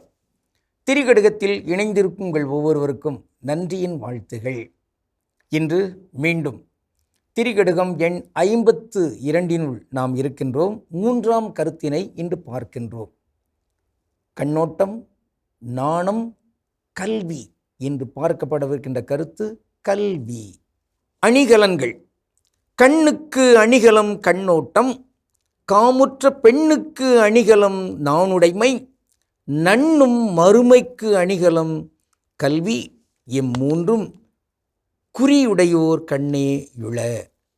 திரிகடுகம் 52. பொருந்தும் மறுபிறப்புக்கும் அழகாவது கல்வி அறிவு என்று சொல்லப்பட்டிருக்கிறது. அது என்ன கல்வி? கண்ணோட்டம் நமக்கு தெரிகிறது, அது அருள்தன்மை என்று. நாணம், அது நாணுடைமை. இவை இரண்டும் சிறப்பு. இவற்றுக்கு இணையாக மறுமையிலும் கூட ஒரு பாதுகாப்பாக, ஒரு அணிகலமாக இருக்கக்கூடியது கல்வி என்று நல்லாதனார் பதிவு செய்கிறார். அதான் நாம் பார்க்கிறோம். ஏற்கனவே வள்ளுவர் பதிவு செய்திருக்கிறார், ஒருமை கண் தான் கற்ற கல்வி ஒருவருக்கு எழுமையும் ஏமாப்புடைத்து. ஏமாப்புடைத்தன் என்ன? பாதுகாப்பு. எழுமையும் எக்காலத்துக்கும். அதான் சில நேரங்களில் 7 பிறப்புகளுக்கும் என்றும் பொருள் கொள்ளப்படுகிறது. இன்னொன்று முழுமைக்கும். ஒரு மாந்தராக இருக்கிற அந்த வாழ்நாளெல்லாம் அவருக்கு அந்த கல்வி அறிவு பாதுகாப்பு. அது இம்மைக்கும் பாதுகாப்பு, மறுமைக்கும் பாதுகாப்பு, எம்மைக்கும் பாதுகாப்பு. எந்த இடத்துக்கு என்றாலும் பாதுகாப்பு தான். அதனால்தான் கல்வி அறிவு பெற்றவர்களுக்கு சென்ற இடமெல்லாம் சிறப்பு என்று நாம் சொல்லுகிறோம். இப்போ கேள்வி, அப்படிப்பட்ட ஒரு பாதுகாப்பான ஒரு கல்வியை ஏன் காலங்காலமாக சிலர் மட்டும் கைக்குள் வைத்துக்கொண்டு பலருக்கும் கொடுக்காமல் இருந்தார்கள்? அதான் ஒரு பாட்டு, அந்த காலத்தில் ஒரு விழிப்புணர்வு பாட்டு வந்தது. கான்வென்ட்டு காலேஜின்னு கல்விச்சாலை வந்தும் கூட நாங்கள் மட்டும் இன்னும் ஏங்க படிக்கலை, அது ஏந்தான்னு எங்களுக்கும் புரியலை. ஆமாம், புரியாமல் தான் இருந்தது. அதன் பிறகு இடஒதுக்கீடு என்றெல்லாம் வந்து பல போராட்டங்களுக்கு பிறகு இன்று எல்லாரும், பெண்கள், இங்கு ஒடுக்கப்பட்டவர்கள் எல்லாருமே கல்வி கற்பதற்கான வாய்ப்பு பெறுகிறது. இன்று ஆங்கில வழி கல்விக்கூடம், இன்னும் அதிலும் பல்வேறு வகையான தரங்களை எல்லாம் கொண்டு மீண்டும் அதிலே ஒடுக்குகின்ற தன்மையை கொண்டு வருகிறார். ஏழை எளியவர்கள், ஒடுக்கப்பட்டவர்கள், அவர்கள் இங்கு வந்துவிட முடியாது, சமத்துவ தன்மையில் கல்வி இங்கு அமையக்கூடாது என்கிற வகையில் தீங்குத்தன்மை இருக்கிறது. மாற வேண்டும். அரசுகள் சிந்தித்து, அவர்கள் சிந்திப்பதற்கு சார்ந்தவர்கள் சிந்தித்து இங்கு பலவற்றையும் சமத்துவத்தன்மையில் கொண்டு வர வேண்டும். அந்த வகையில் கல்வி எல்லாருக்கும் பாதுகாப்பு என்கிற வகையில் அமைய வேண்டும் என்பது இங்கு நமக்கு கிடைக்கிற ஒரு இணைப்பு செய்தியாக நாம் பார்க்கின்றோம். ஆனால் கல்வி அறிவு எக்காலத்துக்கும், அதாவது மறுமைக்கும் பாதுகாப்பு. அதனால் தான் தெரிகிறது ஏன் பகத்சிங் அவர் தான் தூக்கிலிடப்படுவதற்கு கொஞ்ச நேரத்துக்கு முன்னதாக கூட கையிலே லெனினின் வாழ்க்கை வரலாறை படித்து கொண்டிருந்தார். அந்த வரலாற்று நூலை அவர் படிக்கிறார். அவர் இப்பொழுது கொல்லப்பட போகிறார். இவர் என்ன படித்து என்ன செய்ய போகிறார்? இல்லை, அந்த கல்வி மறுமைக்கும் உதவும் துணை என்கின்ற அந்த ஒரு மெய் இதில் நமக்கு புலப்படுகிறது. இன்று நாம் பார்க்கவிருக்கின்ற ஒரு தனித்தமிழ் சொல், அது உள. இன்றைய அந்த செய்யுள் திரிகடுகம் இப்படித்தான் முடிகிறது, உள என்று. உள என்றால் என்ன? அது ஒரு பன்மை வினைச்சொல். உள்ளது என்பது ஒருமை வினைச்சொல். அதற்கு பன்மை என்ன? உள்ளன. அந்த உள்ளன என்பது போன்ற பொருளை கொண்டது தான் உள என்பதாக நாம் பார்க்கிறோம். இந்த அப்போ உள என்றால் உள்ளன என்பது அதனுடைய பொருள். இப்போ இந்த உள என்பதை நாம் இப்படி பார்க்கலாம். மன, மனம் என்பது போன்று உளம், உள்ளம். இதிலே ஒன்றை நாம் கொஞ்சம் கூர்ந்து கவனிக்க வேண்டும். அதாவது இங்கே உளவியல், உழவியல், உளவியல் அப்படி மூன்று இருப்பதாக நாம் பார்க்கிறோம். உளவியல்னா என்ன? அது உள்ளம் தொடர்பாக சிந்திக்கின்ற ஒன்றா? இல்லை. உளவு, உளவு பார்த்தல் இருக்கிறது பாருங்க, உளவு. அப்போ உளவு என்பதிலிருந்து வருவது உளவியல். உழவு, உழவு தொழில் இருக்கு பாருங்க, அதிலிருந்து வருவது உழவியல். உளவு, உலா போகிற அந்த தன்மை, அது உளவியல். அப்படி என்றால் சைக்காலஜி என்று சொல்கிறாங்களே ஆங்கிலத்தில், அதை உளவியல் என்று தானே சொல்கிறாங்க. அப்படி சொல்லக்கூடாது. மாறாக அத்தாக மாறும். உள்ளம், உள்ளத்து, மனம், மனத்து, மனத்துக்கண் மாசிலநாதல் என்று சொல்கிறாங்க பாருங்க. அதை போன்று தான் இங்கு அப்போது உளம் தொடர்பான ஒரு இயலை நாம் உளவியல் என்று சொல்லக்கூடாது. அதாவது உளவு தொடர்பானதாக வந்துவிடும். மாறாக உளத்தியல், உளம், உளத்து, உளத்தியல் என்பதாக சிந்திப்போம். இங்கே வந்திருக்கிற அந்த உள என்பது உள்ளது என்பதற்கான பன்மை. நன்று. இங்கே நாம் இந்த மூன்றிலும் மிக தெளிவாகவும் உயர்வாகவும் இருப்போம். கண்ணோட்டம், நானுடைமை, கல்வி, இந்த மூன்றையும் கொண்டிருக்கிற மாந்தர்கள் இங்கு பெருகட்டுமே. நன்று. கடவுளுக்கு திருளமானால் மீண்டும் நாளை திரிகடுகத்தில் இணைந்து மகிழ்வோம். நன்றி, வணக்கம். சிறப்பான திரைக்கடுகம் பகுதி நம்ம பார்த்தாச்சு. அடுத்ததை நம்ம விட்டுவிடக்கூடிய அந்த டிஜிட்டல் ஹேபிட்ல அடுத்ததா என்ன? ஸோ அடுத்ததான் என்ன அப்படின்னா, ஒரு வெயில் காலத்தில் ஃபேனும் டிவியும் பேசிக்கிச்சான். என்னவா? ஃபேன் சொல்லிச்சான், உயிரை வாங்குறாங்க, இது வெயில் காலம் வந்தாலும் வந்து ஆஃப் பண்ணவே மாட்டேங்க, 24/7 என்ன பண்ணிட்டே இருக்கிறேன், ஓடிக்கிட்டே இருக்கிறேன். ஏசி சட்டை போடாதா? ஃபேனா சொல்றேங்க, இருங்க. ஒரு கதையில உடனே இப்போ ஏதோ ஒன்று அக்செப்ட் பண்ணி வச்சிருக்கு. ஏசியோ ஃபேனோ டிவிட்டு என்ன பண்ணிருக்கு, புலம்பி இருக்குது. ஏன்னா 24 மணி நேரம் சதா இவன் என்ன பண்ண மாட்டேங்க, ஆஃப் பண்ணவே மாட்டேங்க, ஓட விட்டுக்கிட்டே இருக்கிறாங்க அப்படின்னு சொல்லி. டிவி சொல்லிச்சா, நீயாவது ஓடுறதுக்கு ஒரு காரணம் இருக்குது, உனக்கு குளிர்ச்சியை தர இல்ல காத்து தர. எனக்கே தெரியல, இவங்க போட்டு விட்டுட்டு மொபைல் நோண்டுறாங்க, என் லேப்டாப் பாக்குறாங்க, என்னத்துக்கு தான் நான் ஓடிட்டு இருக்கேன் வேஸ்டா அப்படின்னுட்டு. அதேதான். இப்போ என்னன்னா அடுத்து நம்ம விட்டு விட வேண்டிய டிஜிட்டல் ஹேபிட் இதுதான். பல நேரங்கள்ல மல்டி டாஸ்கிங், நம்ம ஒரே நேரத்தில் 10 வேலை பார்க்குறது. அது நகைச்சுவை டைம் ஃபாதர்டோடு பேசிட்டு இருக்கிறப்போ ஃப்ரெண்டு ஒருத்தர் வந்து ஃபாதர்கிட்ட சொன்னார், ஃபாதர் நான் நல்லா மல்டி டாஸ்கிங் பண்ண ஃபாதர். எப்படி என்ன பண்ண அப்படின்னா, டிவி பார்த்துட்டு இருக்க ஒரு பக்கம் நியூஸ் பேப்பர் படிக்கும் ஃபாதர், ஒரு பக்கம் நான் சாப்பிட்டுட்டு இருப்பேன் ஃபாதர், ஒரு பக்கம் மொபைல் நோண்டிட்டு இருப்பேன் ஃபாதர் அப்படின்னா. ஸோ ஒரே நேரத்தில் 4 வேலை செய்கிறது. தேவையில்லாத ஒரு கரண்ட் வேஸ்ட் எல்லாமே எல்லாமே வேஸ்ட். waste. அப்போ அது போல இந்த டிஜிட்டல் மல்டி டாஸ்கிங் மல்டிபிள் டிவைசஸ்ல அந்த சொன்ன மாதிரி தான் டிவி ஓடிக்கிட்டு இருக்கும், இந்த பக்கம் கம்ப்யூட்டர்ல ஏதாவது ஒரு பாட்டு ஓடிட்டு இருக்கும், இந்த பக்கம் மொபைல் ஃபோன்ல ஏதாவது நம்ம என்ன பண்ணிருப்போம் நியூஸ் ஃபீட்ஸ் பார்த்துக்கிட்டு இருப்போம். ஸோ இப்படி ஒரே நேரத்துல பல வித நம்மளே இன்னைக்கு யோசித்து பார்க்கலாம். நம்ம இன்னைக்கு ஒரு நாளைக்கு ஒரே நேரத்துல எத்தனை எலக்ட்ரானிக் டிவைசஸை ஒரே நேரத்துல நான் தேவையில்லாம வேஸ்ட் பயன்படுத்திக்கிறேன் பண்ணிட்டு அப்படிங்கிறது. அப்போ இதுவும் விட்டுவிட வேண்டிய ஒரு டிஜிட்டல் ஹேபிட். ஓகே, தொடர்ந்து பேசலாம். இப்ப அடுத்த பகுதி பார்க்கலாம்.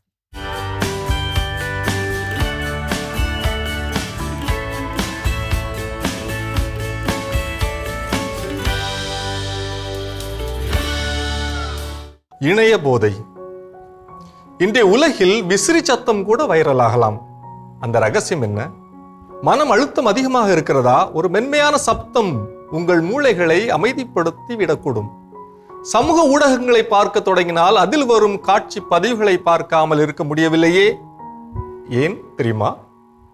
மகிழ்ச்சி ஹார்மோன், காதல் ஹார்மோன் நீங்கள் கேள்விப்பட்டிருக்கின்றீர்களா? ASMR காணொளிகள் என்றால் என்ன? அதற்கான பதிலை வலை உலகத்தின் அருள்வாக்கின் ஒளியில் தேடுவோம். வாருங்கள். அருள்வாக்கு பகுதி. விடுதலை பயணம் 3. மோசே மிதியானின் அர்ச்சகராகிய தம் மாமனார் இத்ரோவின் ஆட்டு மந்தையை மேய்த்து வந்தார். அவர் அந்த ஆட்டு மந்தையை பாலை நிலத்தின் மேற்றிசையாக ஓட்டிக்கொண்டு கடவுளின் மலையாகிய ஓரேபை வந்தடைந்தார். அப்பொழுது ஆண்டவரின் தூதர் ஒரு முட்புதரின் நடுவிலே தீ பிழம்பில் அவருக்கு தோன்றினார். அவர் பார்த்தபோது முட்புதர் நெருப்பால் எரிந்து கொண்டிருந்தது. ஆனால் அம்முட்புதர் தீந்து போகவில்லை. ஏன் முட்புதர் தீந்து போகவில்லை? இந்த மாபெரும் காட்சியை பார்ப்பதற்காக நான் அப்பக்கமாக செல்வேன் என்று மோசே கூறிக்கொண்டார். அங்கேயே கூடாரம் அமைத்து அந்த பிரமிப்பிலேயே அல்லது பரவச நிலையிலேயே இருந்துவிட வேண்டும் என்று மோசே நினைத்திருப்பார் என்று நான் நினைக்கிறேன். ஆனால் கடவுள் அவரை மலையிலிருந்து இறங்கி போகச் செய்கிறார். எகிப்தில் அடிமைப்பட்டு கிடக்கும் மக்களை மீட்க அவர் அனுப்புகிறார். தூக்கத்திற்காகவோ அல்லது மன அழுத்தத்தை குறைக்கவோ ASMR வீடியோக்கள் பார்க்க ஆரம்பித்து பிறகு அது இல்லாமல் இருக்க முடியாது என்ற நிலைக்கு செல்வது பிரெயின் டிங்கிள்ஸ் எனப்படும் உணர்வின் மீதான மூளையின் ஈர்ப்பினால் ஏற்படுகிறது. சமூக ஊடகங்கள் வந்த பிறகு சமூக ஊடகங்கள் தருகின்ற போதையில் பலரும் மிதக்கின்றனர். சிலர் குடும்பத்தை பற்றி கூட அக்கறைப்படுவதில்லை. கிணற்று தவளைகளைப் போல தான் கண்டதே உலகம் என்கின்றனர். அவர்களை ஊக்கப்படுத்துவது போல சமூக ஊடகங்களில் பல புதுமைகள் புகுத்தப்பட்டிருக்கின்றன. அதில் ஒன்றுதான் ASMR, autonomous sensory meridian response காணொளிகள். இத்தகைய காணொளிகள் பார்வையாளர்களின் புலன்களுக்கு ஒருவிதமான கிளர்ச்சி ஏற்படுத்துவதோடு இதமான உணர்வை தூண்டி எழுப்புகின்றன. எடுத்துக்காட்டாக முடி வெட்டுவது, புற்களை வெட்டுவது, வீட்டை சுத்தம் செய்வது, காகிதத்தை மெதுவாக கிழிப்பது, பலூன்களில் தண்ணீர் நிரப்பி அதனை ஸ்லோ மோஷனில் உடையச் செய்வது, யூடியூப் மற்றும் இன்ஸ்டா பக்கங்களில் வரும் இவ்வகை ASMR காணொளிகள் மன அழுத்தத்தை குறைத்து மனதை ஆற்றுப்படுத்துகின்றன என்று ஆய்வுகள் கூறுகின்றன. இவ்வகை காணொளிகள் உடல் முழுவதும் செயல்படும் நரம்பூக்கிகளை, நியூரோ ஹார்மோன்ஸ், குறிப்பாக டோபமைன் மகிழ்ச்சி ஹார்மோன், ஆக்சிடோசின் காதல் ஹார்மோன் மற்றும் எண்டோர்பின்கள் வலி நிவாரணி ஆகியவைகளை விழித்தெழச் செய்து மனதை குளிர்விக்கின்றன எனலாம். அளவு மீறினால் அமிர்தம் நஞ்சு என்பது போல அதிக அளவில் நுகரப்படும் ASMR காணொளிகள் பல்வேறு உடல் மற்றும் மனநல பாதிப்புகளையும் அறிவிக்கின்றன. குறிப்பாக ASMR காணொளிகள் அதிக அளவில் பார்க்கப்படுவதால் தூக்கமின்மை, நேர விரயம், போதை மயக்கத்தில் திளைத்திருப்பது போன்ற உணர்வு, பதட்டம், உடல் பருமன் போன்ற பாதிப்புகள் ஏற்படலாம். தொடர்ந்து ASMR வீடியோக்கள் பார்ப்பதால் உங்கள் மூளை அந்த தூண்டுதல்களுக்கு பழகி போயிருக்கும். எனவே எப்போதும் காதுகளில் ஹெட்போன் மாட்டிக்கொண்டே இருக்காமல் இயற்கையான சத்தங்களை கேட்க பழகுங்கள். தூங்குவதற்கு முன் போனை பார்ப்பதற்கு பதில் ஒரு புத்தகத்தை படியுங்கள். இது கண்களுக்கும் மூளைக்கும் இயற்கையான சோர்வை தந்து தூக்கத்தை வரவழைக்கும். ஆழ்ந்த மூச்சு பயிற்சி அல்லது தியானம் செய்வது உங்கள் மனதை அமைதிப்படுத்த உதவும். இன்று சமூக ஊடகங்களில் வரும் சில வீடியோக்களைப் போல சிறிய ஒலி, நெருப்பின் சலசலப்பு, மலையின் பிரமிப்பு, காற்றின் ஓசை மோசேயின் மனதை வெகுவாக ஈர்த்திருக்க வேண்டும். ஆனால் மோசே அப்பரவச நிலைக்கு தன்னை அடிமைப்படுத்திக் கொள்ளவில்லை. கடவுள் கொடுத்த அழைப்பை ஏற்று எகிப்திற்கு சென்று மக்களை விடுவிக்கின்றார். இன்றைய டிஜிட்டல் ஓரேபு மலைகள், சமூக ஊடகங்கள் எனலாம், பரவசப்படுத்தும் காட்சிகளை அல்லது சத்தங்களை உணரச் செய்து நம்மை தேனில் விழுந்த தேனீக்களை போல போதையில் விழ செய்கிறது. இத்தகைய ஈர்ப்புகளை மையமாக கொண்டு பல காணொளிகள் இன்று தயாரிக்கப்படுகின்றன. இத்தகைய வீடியோக்களுக்கென்றே பல ஆயிரம் பார்வையாளர்களும் உள்ளனர். அமைதியையும் ஆறுதலையும் ஒருவர் மற்றவரின் சிரிப்பில் கண்டு அனுபவிப்பதே உச்சக்கட்ட பேரின்பம் எனலாம். சிற்றின்பங்களை விட்டு பேரின்பத்தை நாடி தேடுவோம். இது வலை உலகம் 360 டிகிரி டிஜிட்டல் உலகிற்கான உங்கள் அகராதி. அருமையான வலையுலகம் 360 டிகிரி பார்த்தாச்சு. அதோட இன்னைக்கு நம்ம பேசிட்டு இருக்கிறோம், நாம் விட்டு விட வேண்டிய டிஜிட்டல் ஹேபிட்ஸ் என்னன்னு அப்படின்னு சொல்லி. அடுத்தது என்ன சொல்றாங்க? அடுத்தது என்ன சொல்றாங்கன்னா, இப்ப நம்ம வந்து நேர்ல ஒருத்தங்க இருப்பாங்க. அவங்க வருத்தமா இருப்பாங்க. ஆனா அவங்க வருத்தத்த நம்ம வந்து ஓகே கவலைப்படாத, அப்படி ஆறுதல் சொல்லாம நம்ம ஃபோன்ல ஒரு டெக்ஸ்ட் பண்ணுவோம். டோன்ட் வரி, டோன்ட் ஃபீல் அப்படிலாம் சொல்லிட்டு நம்ம மெசேஜ் பண்ணுவோம். ஸோ அதுதான் இப்ப அதிகமாயிட்டு வருது தவிர்த்து, அவங்களோட உட்கார்ந்து அவங்களுக்கு என்ன பிரச்சனைன்றத நம்ம கேட்டு தெரிஞ்சுட்டு, அதுக்கான ஆறுதல அவங்களுக்கு நம்ம சொல்றதுக்கான டைம் இப்ப இல்ல. கண்டிப்பா ரியாலிட்டியை ஃபேஸ் பண்ணக்கூடிய தைரியம் நமக்கு தைரியம் இல்லாம இல்ல, போயிடுச்சு. போயிருச்சு. வீட்டில் அப்பா அம்மா கூட ஏதோ ஒரு மனஸ்தாபம், அப்பா அம்மா கிட்ட அதை என்ன பண்ண முடியல, டேரக்டா சொல்ல முடியல. அப்போ ஃபர்ஸ்ட் நான் மெசேஜ் பண்றேன், நான் பண்ணது தப்பு தான், தெரியாம உங்களை எதிர்த்து பேசுறேன், சாரி அப்படின்னு ஒரு மெசேஜ் கேட்கறது ஓகே. ஆனா அது பிகினிங், அது தொடக்கத்தை ஏற்படுத்துவதற்கு அந்த டெக்ஸ்ட் மெசேஜோ வாய்ஸ் மெசேஜோ ஓகே. அதுக்கப்புறம் நான் நேர்பட என்ன பண்ணணும், அவங்களும் நம்மள ஓகே ஒன்றும் பிரச்சனை கண்ணா அப்படின்னு அப்பா அம்மா சொல்றது, சாரிமா அப்படின்னு திரும்ப நேர்ல போய் ஒரு பேசுறது. ஸோ இந்த விஷயங்கள் என்னன்னா ஒரு நல்ல ஒரு ஹெல்த்தி ரிலேஷன்ஷிப் என்ன பண்ணும், உண்டு பண்ணும். ஆனா இன்னைக்கு நம்ம எதுலயே லயித்து போயிடுறோம் அப்படின்னு பாத்தீங்கன்னா டெக்ஸ்ட் மெசேஜஸ் மட்டுமே போதும். அது நேர்நிலையான விஷயங்களுக்கும் சரி, எதிர்நிலையான விஷயங்களுக்கும் சரி. எனக்கு வந்து ஃபிளிட் பண்றது அப்படின்னு சொல்லக்கூடிய அந்த விஷயமா இருக்கணும். மெசேஜ்ல பாத்தீங்கன்னா மானே தேனே பொன்மானே அவ்வளோ சாட் பண்ணுவாரு, நேரா உட்காந்து பேசுங்கன்னா ஒண்ணுமே பேச மாட்டாங்க. இன்னொரு பிரச்சனைனா அந்த ஃபேக் அக்கௌண்ட்ஸ். அப்ப அந்த ஃபேக் அக்கௌண்ட்ல என்னோட முகத்தை மறைத்துக் கொண்டு என் பேரை நான் மாத்திக்கிட்டு வேற ஒரு போலி கணக்குல, ஏன்னா யார் யார்கிட்டலாம் என்னெல்லாம் என்னால நேர்ல பேச முடியலையோ அதெல்லாம் என்ன பண்ணிக்கிட்டு மெசேஜ்ல பேசிட்டு இருக்கோம். ஸோ இப்போ இதுவும் நமக்குள் அதிகப்படியான நெகட்டிவிட்டி என்ன பண்ணும், உள்ள கொண்டு வந்து கொடுக்கும். ஸோ அப்ப நேர்பட பேசுதல் மட்டுமே இதற்கு தீர்வாகும். கண்டிப்பா தொடர்ந்து பேசலாம். இப்ப அடுத்த பகுதியை பார்க்கலாம்.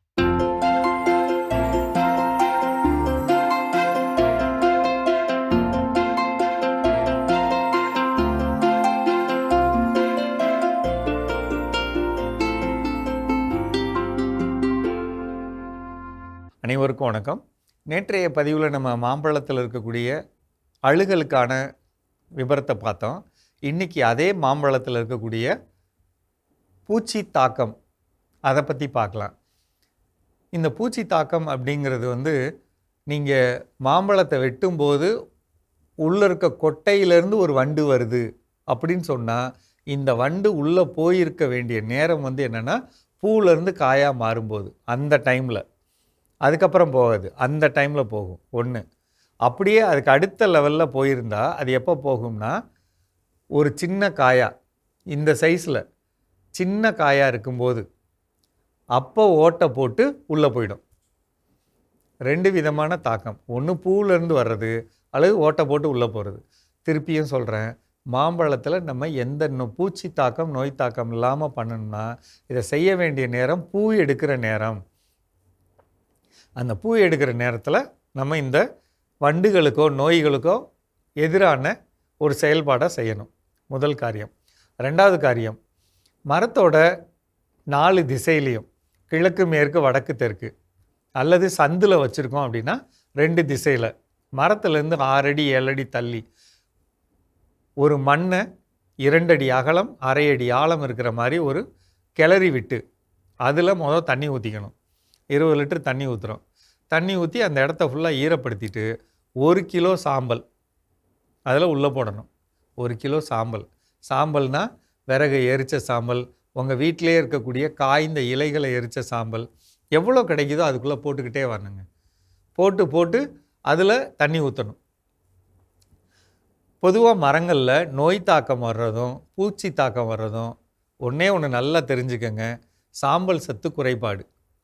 சாம்பல் சத்து குறைபாடாக இருக்கிற மரங்கள்லாம் அந்த இலை வந்து சாப்பிட்ற மாதிரி இருக்கும் அல்லது நோயை வரவேற்கிற மாதிரி இருக்கும். சாம்பல் சத்து தான் நோய் எதிர்ப்பு தன்மையை தரும். அப்போ சாம்பல் அங்கே வச்சு தண்ணி கொடுக்கணும். இதுதான் முதல் காரியம். அடுத்து 2வது, முடிஞ்ச வரலும் 2 மாதம் கூட ஒரு கைப்பிடி சுண்ணாம்பு, கடையில் இருக்கிற சுண்ணாம்பு இருக்குது பார்த்தீங்களா, கைப்பிடி சுண்ணாம்பு வாங்கி போட்டுடலாம். அதுவும் சென்னை மாதிரியான பகுதியில் கண்டிப்பாக போடுறது நல்லது. 3வது, உங்களுக்கு வாய்ப்பு கிடைச்சா மாதம் ஒரு தடவை எள்ளு புண்ணாக்கு, கடலை புண்ணாக்கு, அது மாதிரி புண்ணாக்கு என்ன கிடைக்குதோ அதை வாங்கிட்டு வந்து ஒரு வாளி தண்ணியில் அதை 1 கிலோ கலந்து அந்த திசையிலையும் இந்த திசையிலையும் பிரித்து ஊற்றலாம். இல்லை 4 பக்கம் என்னால் ஊற்ற முடியும் அப்படின்னா 5-5 லிட்ரு, 20 லிட்ரு வாளின்னா 5-5 லிட்ரு பிரித்து ஊற்றி விட்டுறது நல்லது. அப்படி பண்ணும்போது முடிஞ்ச அளவுக்கு அப்படி பண்ணிட்டா மரங்களுக்கு வேணுங்கிற சத்தும் கிடைக்கும், அதே நேரத்தில் அந்த சாம்பல் சத்தும் கிடைக்கும். இந்த 2 காரியம் நமக்கு எதிர்காலத்தில் மாமரங்களை எந்த நோய் இல்லாமல் பாதுகாக்க ரொம்ப ரொம்ப முக்கியமான காரியம். தண்ணீர் வந்து முடிஞ்ச வரையிலும் 15 நாளுக்கு ஒரு முறை தான் கொடுக்கணும். ரொம்ப மோசமாக வச்சாலும் 10 நாளைக்கு ஒரு முறை கொடுக்கணும். அளவுக்கு அதிகமான தண்ணி கொடுத்தீங்கன்னா மரம் ஈரம் காஞ்சதுன்னா, நிறைய பேர் சொல்கிறோம்ல, மாம்பழம் நான் போட்டேங்க, அதில் வந்து மாம்பழத்தை அறுத்து சாப்பிட்டா சுவை இல்லை அப்படின்னு சொல்கிறோம்ல, அதுக்கெல்லாம் இதுதான் காரணம். நம்ம முடிஞ்ச அளவுக்கு இந்த காரியம், அதாவது சாம்பல் போடுறது, முடிஞ்சால் மண்புழு உரம் பக்கத்தில் கிடைக்குதா அப்படின்னு பார்க்கலாம், மண்புழு உரம் போடுறது, சுண்ணாம்பு தூள் போடுறது, இது வந்து அடிப்படையான ஒரு காரியங்க. இதுக்கிடையில் வந்து உங்களுக்கு சாணம் கிடைக்குதான்னு பாருங்கள். மக்குன சாணம் கிடைச்சா, சாணமோ ஆட்டு புழுக்கையோ அது மாதிரி கிடைச்சதுன்னா வாங்கி போட்டுக்கோங்க. 3வது முக்கியமான காரியம் வந்து அடுத்தடுத்த மாதங்களில் உங்களுக்கு வேப்பங்கொட்டை அதிகமாக கிடைக்கும். வேப்பங்கொட்டை சீசன் வரும், வேப்பங்கொட்டை கிடைக்கும், வாங்கி வச்சுக்கோங்க. கையில் வந்து அதை வச்சுக்கிறது பல்வேறு விதமான நோய்களை சரி பண்ண வாய்ப்பாக இருக்கும். மாமரத்தில் இப்போ கூட பாருங்கள், இப்போ வெயில் அதிகமாக இருக்குல்ல, இன்னும் அடுத்தடுத்த மாதங்களில் வெயில் ரொம்பவே அதிகமாக இருக்கும். அப்போ பார்த்திங்கன்னா மாமரத்தோட உடம்புலேருந்து ஏதோ ஒரு தூள் மாதிரி விழுந்துக்கிட்டே இருக்கும். அப்படின்னா என்ன அர்த்தம்னா, ஒரு தண்டு துளைப்பான் உள்ளே போய் மரத்தில் இருக்க தூளை வெளியில் தள்ளுதுன்னு அர்த்தம். ரொம்ப எளிமையாக செய்ய இந்த வேப்ப எண்ணெய் கரைசல், வேப்பங்கொட்டை கரைசல் இதை பயன்படுத்தணும்.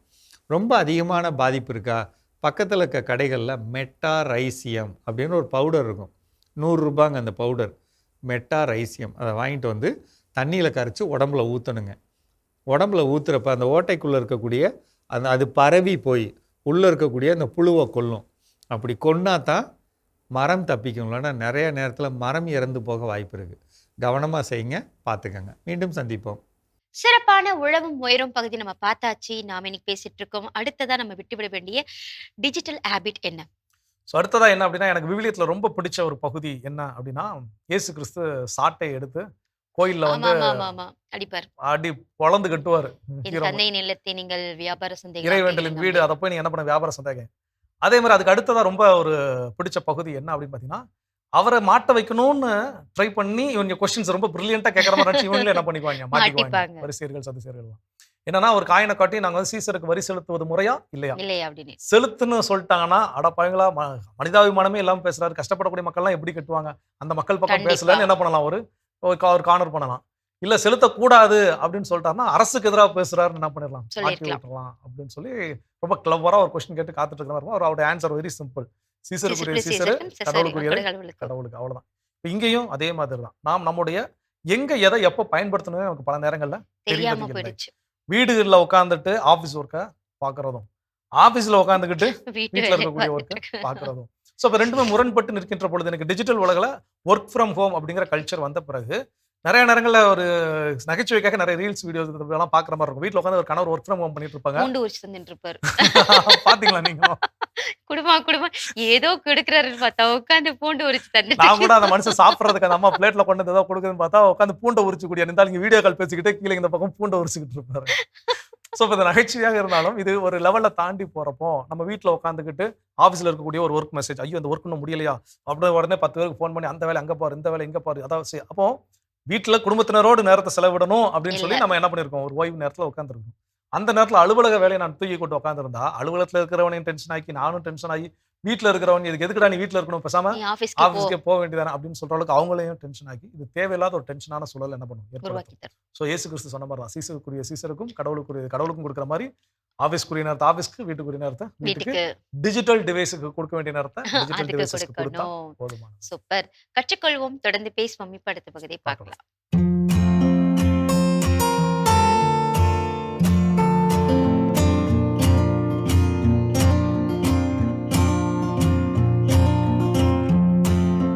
அன்பான மாதா தொலைக்காட்சி நேயர்களுக்கு வணக்கம். இந்த நிகழ்ச்சியில் நம்ம பார்க்க போகிறது கால் பிளாடர் ஸ்டோன், பித்தப்பையில் கல் கற்கள். நமக்கு பித்தப்பை அப்படிங்கிறது கால் பிளாடர். அது நம்மளோட மார்பகத்துக்கு கீழே வயிறுக்கு மேலே ரைட் சைடில் இருக்கு. அப்போ அந்த இடத்துல நமக்கு பித்தப்பையில் கல் கற்கள் இருந்தால் வலி ஏற்படும், லேசான வீக்கம் ஏற்படும். அது இல்லாமல் இந்த ஆர்ம்ஸில் வலி வரலாம் சிலருக்கு. காலையில் எழுந்தோடனே ஒரு பித்த வாந்தி, பித்த நீர் வெளியேறுதல் அப்படி இருக்கலாம். கொஞ்சம் அஜீரணம் இருக்கலாம், நெஞ்சு கரிப்பு இருக்கலாம், அதாவது டைஜஷன் ப்ராப்ளம், இன்டைஜஷன் ஏற்படலாம், மலச்சிக்கலம் இருக்கலாம். வலி தாங்க முடியாத அளவுக்கு ஓவர் பெயினாக இருந்தால் எமர்ஜென்சி சர்ஜரி தான். இதே லேசான வலி, ஆனால் பித்தப்பையில் கல் இருக்கு. சிலருக்கு வலியே இருக்காது, ஆனால் பித்தப்பையில் கல் இருக்கும். அந்த ஃபஸ்ட் டைம் வலி தெரிஞ்சிருக்கும், இல்லைன்னா வேற ஏதாவது டெஸ்ட்டுக்கு போகும்போது ஜென்ரல் ஸ்கேன் பண்ணியிருப்பாங்க. இப்போ மாஸ்டர் செக்கப் போகிறோம், அப்போ அதில் பார்த்தீங்கன்னா fatty liver, gall bladder stone அப்படி ஏதாவது நமக்கு நோட் பண்ணி இருக்கிறத கொடுப்பாங்க. ஆனால் அதுக்கு முன்ன வரைக்கும் நமக்கு வலியே இருந்திருக்காது. இப்போவும் உங்களுக்கு பித்தப்பை இருக்கிற இடத்துல வலி இருக்காது, ஆனால் ஸ்டோன் இருக்குது. அதை வச்சும் நம்ம ட்ரீட்மெண்ட் ஸ்டார்ட் பண்ணிக்கலாம். பித்தப்பையில் கல் வராமல் தடுக்கவும் சில உணவுகள் இருக்குது. வந்ததை மெயின்டைன் பண்ணி கரைக்கவும் ட்ரீட்மெண்ட், டயட்டு, மெடிசன்ஸ், ஆயுர்வேத மருந்துகள் இருக்குது. அது இருக்கிற இடம் பொறுத்து, இருக்கிற சைஸை பொறுத்து நம்ம பார்க்கணும். இதே டயபெட்டிக் பேஷண்ட்னா ரொம்ப ரொம்ப ரொம்ப கவனமாக, பித்தப்பையில் கல் இருந்தால் கவனமாக இருக்கணும். ஏன்னா திடீர்னு அது போய் உட்கார்ந்து அழுகிய நிலை ஏற்படலாம், வெடிக்க செய்யலாம், அப்போ ஓவர் வலி வரலாம். அப்போ நமக்கு மஞ்சக்காமலை ப்ளஸ் கால் பிளாடர் ஸ்டோன் பெரிய இஷ்யூ ஆகிடும், உயிருக்கே ஆபத்தாயிடும். அதனால் டயபெட்டிக் பேஷண்ட்டாக இருந்தால் ரொம்ப ரொம்ப கவனமாக பார்த்து கொள்ள வேண்டும். மற்றவங்க கவனமாக பார்த்துக்கணும். அதுக்கு வேண்டியான மெடிசன்ஸு, டயட்டு, ட்ரீட்மெண்ட்லாம் இருக்குது. இப்போ ஜென்ரலாக நான் உங்களுக்கு சில டிப்ஸு சொல்கிறேன். நல்ல ஃபைபர் நிறைந்த உணவுகள், நார் சத்துள்ள உணவுகள், காய்கறி, கீரைகள், பழங்கள், கொஞ்சம் நான்வெஜ் எடுத்துக்கலாம். அதுலேயும் எளிதில் ஜீரணமாகக்கூடிய உணவுகள் நீங்கள் எடுத்துக்கிட்டிங்கன்னா, பித்தப்பையில் கல் இருந்தால் ஜீரணமாகும், இல்லை பித்தப்பையில் கல் வராமலும் பாதுகாக்கலாம். வேர்க்கடலை இருக்கு இல்லையா, நம்ம ஜென்ரலாக டெய்லி கொஞ்சம் சாப்பிட்டுட்டே இருந்தோம்னா பித்தப்பையில் கல் வராமல் பாதுகாக்க முடியும். குழந்தைங்களுக்கு, பெரியவங்களுக்கு எல்லாருக்குமே இந்த வேர்க்கடலை ரொம்ப நல்லது. இது குழந்தைகளுக்கு, பெரியவங்களுக்கு எல்லாருக்குமே பித்தப்பையில் கல் வராமல் பாதுகாக்கும் தன்மை ஒரு பக்கம், சர்க்கரை வியாதியே வராது பாதுகாக்கும் தன்மை இன்னொரு பக்கம் இந்த வேர்க்கடலை நல்லது.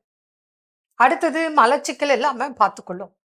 அடுத்தது பார்த்தீங்கன்னா குழந்தைங்களுக்கு, பெரியவங்களுக்கு எல்லாம் மூளை வளர்ச்சிக்கு ரொம்ப ஹெல்ப்ஃபுல். புரதச்சத்து குறைபாடே இருக்காது, புரியுதுங்களா? அந்த மாதிரி ஏகப்பட்ட விஷயங்கள் இந்த வேர்க்கடலில் மாத்திரம். அதே போல் உங்களுக்கு இந்த ஆயில் புல்லிங் சொல்லி கொடுப்போம், நல்லெண்ணெய் டெய்லி காலையில், புரியுதுங்களா? அதுக்கப்புறம் ஆலிவ் ஆயில் சாயந்தரம். அதை நீங்கள் காலையில் உணவுக்கு முன்பு நல்லா ஆயில் புல்லிங் பண்ணி உள்ளுக்கு சாப்பிட்டு வெளியே துப்புறதில்லை. அதே போல் ஆலிவ் ஆயில், அது உங்கள் நோயின் தன்மைக்கு ஏற்ப சைஸை பொறுத்து எத்தனை டேபிள் ஸ்பூன் சாப்பிடணும், எவ்வளோ அளவு அப்படிங்கிறத உங்களுக்கு நாங்கள் மென்ஷன் பண்ணி கொடுப்போம். கூடவே டயட் கொடுப்போம், கூடவே மெடிசன்ஸ் கொடுப்போம். முடிந்த அளவு கரையிறதுக்கு வாய்ப்பு இருக்குது. ரொம்ப பெருசு இருக்கிற இடம் பொறுத்து தான் உங்களுக்கு சிகிச்சை முறைகள் சொல்ல முடியும். இதே சின்ன சின்னது இருக்குது, உங்களுக்கு வலியே இல்லை ஆனால் இருக்குது, இல்லை வலி இருக்குது சின்ன சின்னதாக இருக்குது அப்படின்னா அதுக்கெல்லாம் ட்ரீட்மெண்ட் இருக்குது. அந்த வலி குறையும், கரையிறதுக்கும் மெடிசன்ஸ் இருக்குது, டயட் இருக்குது. அதை கடைப்பிடித்தால் பலன் உங்கள் கையில். நீங்கள் எந்த அளவுக்கு கடைப்பிடிக்கிறீங்களோ அந்த அளவுக்கு உங்களுக்கு ரிசல்ட் கிடைக்கும். மீண்டும் நாளை சந்திப்போம். நன்றி. அன்னை மரியே வாழ்க. சிறப்பான நம்ம ஒரு வைத்திய பகுதி பார்த்துட்டோம். நிகழ்ச்சியோட நிறைவுக்கும் வந்தாச்சு. இன்னைக்கு நாள் மகிழ்ச்சியோட நம்ம பேசிட்டு இருக்கிறோம். நம்மளுடைய கடவுள் வணக்கம் நிகழ்ச்சியில நாம விட்டுவிட வேண்டிய டிஜிட்டல் ஹேபிட்ஸ் என்னென்ன அப்படின்னு சொல்லி ஃபைனலா என்ன சொல்றாங்க? ஃபைனலா என்ன சொல்றாங்கன்னா, இப்போ யாராவது வீட்டுக்கு ஒரு கெஸ்ட் வந்திருக்காங்கன்னு வச்சுக்கோங்களேன். அவங்க நம்ம கிட்ட ஒரு கொஸ்டின் கேட்க ரெடியா இருப்பாங்க. நம்ம என்ன பண்ணி எதுக்கு இந்த தேவையில்லாத கொஸ்டின் கேட்கணும், நம்ம ஏன் இதுக்கு பதில் சொல்லணும்னு சொல்லணும். சொல்லிட்டு காதுல ஹெட்ஃபோன் போட்டுட்டோ இல்ல நம்ம மொபைல் ஃபோன் நோண்டிட்டோ நம்ம வேலையை பார்த்துட்டு இருப்போம். ஸோ நம்ம வந்து அவங்க கேட்குற கொஸ்டின்ஸ்க்கு நம்மளால நேர்படையா தைரியமா நம்ம வந்து பதில் சொல்ல பயந்துக்கிட்டு நம்ம வந்து அந்த ஃபோனுக்கு வந்து நம்ம டைம் ஸ்பெண்ட் பண்ணி அதுக்கு ஒரு அடிமை ஆயிட்டு இருப்போம். ஸோ கண்டிப்பா. அதுமே ஒரு தீமையான ஒரு பழக்கம் தான். ஏன்னா ரியாலிட்டியை நம்ம என்ன பண்ண முடியல, ஃபேஸ் ஃபேஸ் பண்ண பண்ண முடியல. முடியல. மேபி அவங்க கேட்கக்கூடிய கேள்விகள் நமக்கு ஒரு கடினமான ஒரு மனத்தையோ இல்ல நமக்கு கஷ்டத்தை என்ன பண்ணலாம் கொடுக்கக்கூடியதா கொடுக்கலாம். கூட இருக்கலாம். மேபி ஃபார் எக்ஸாம்பிள் படிச்சு முடிச்சுட்டு வேலை இல்லாம வேலை தேடிட்டு இருப்போம். அந்த நேரத்துல வந்து எப்ப நீ வேலைக்கு போ, எப்ப நீ வேலைக்கு போன்னு கேட்கலாம். திருமணமானது 1 வருஷம் ஆயிருக்கும், இன்னும் குழந்தை குழந்தை, பிறக்கல, ஆமா. குழந்தை பிறக்கல நம்ம கேட்கலாம். ஏதாவது இதெல்லாம் ஒண்ணு கேட்டுட்டே இருப்பாங்க. கண்டிப்பா இதெல்லாம் காயப்படுத்தக்கூடிய கேள்விதான், இல்லைன்னு சொல்ல மாட்டேன். பட் இதுக்கு பயந்து நான் என்ன ஆயிடக்கூடாது, ஹெட்செட்டை மாட்டிட்டு மொபைல் ஸ்க்ரோல் பண்ணிட்டு இந்த ஒரு டிஜிட்டல் ஹேபிட்டுக்கு என்ன பண்ணிடக்கூடாது, அடிமையாகிவிட கூடாது. கூடாது. ஒரு முறை என்ன வேலை வாங்கி தர போறீங்களா, இல்ல இல்ல உங்க வேலையை பார்த்துட்டு போங்க அப்படின்னு நம்ம சொல்லக்கூடிய பதிலாக இருக்கலாம். இல்ல உண்மையிலே அக்கறை இருந்துச்சுன்னா எனக்கு என்ன பண்ணுங்க, வேலை வேலை வாங்கி வாங்கி கொடுங்க. கொடுங்க அப்படின்னு சொல்லக்கூடிய பதிலாக இருக்கலாம். இன்னும் திருமணம் ஆயிருச்சு, இன்னும் குழந்தை பிறக்கலன்னு கேட்கறப்போ அதுக்கு எங்களுடைய தனிப்பட்ட விஷயம், அது நீங்க தலையிடாதீங்கன்னு சொல்லக்கூடிய பதிலாக இருக்கும். ஸோ இப்போ இந்த நேர்பட ரியாலிட்டியை ஃபேஸ் பண்ணிட்டோம் அப்படின்னா வாழ்க்கையில் எந்த சவால்களையும் நம்மளால் நேரடியாக எதிர்கொள்ள முடியும். முடியும். பயந்து இப்படி ஒரு டிஜிட்டல் டிவைஸ்க்குள்ள ஒளிய ஆரம்பிச்சிட்டோம் அப்படின்னா நாளைக்கு ஒளிந்து கொள்வதற்கு இடத்தை நம்ம தேடிக்கிட்டே தேடிட்டே இருப்போம், தான் இருப்போம். பிரச்சனை வரும்போதெல்லாம். ஸோ இன்னைக்கு சிறப்பான நாள். இந்த டிஜிட்டல் ஹேபிட் கூட நம்மளை பல நேரங்களில் ஏதோ ஒரு விஷயத்துக்கு அடிமையாக்கி விடுகிறது, தீய எண்ணங்களை நமக்குள்ள விதைத்து விடுகிறது, தீய பழக்கமாக அது உருவாகி விடுகிறது. அப்போ அதை விட்டு ஒழிக்க வேண்டிய விஷயம் ரொம்ப ரொம்ப முக்கியம். எதெல்லாம் விட்டு ஒழிக்கணும்னு சிந்திப்பதற்கு கடவுள் நல்ல வாய்ப்பை கொடுத்திருக்கிறார். அதை சிந்தித்து பார்ப்போம். கடவுளுக்கு நன்றி சொல்லி இன்னைக்கு நாள் யாரெல்லாம் விழா கொண்டாடுங்க பார்க்கலாம்.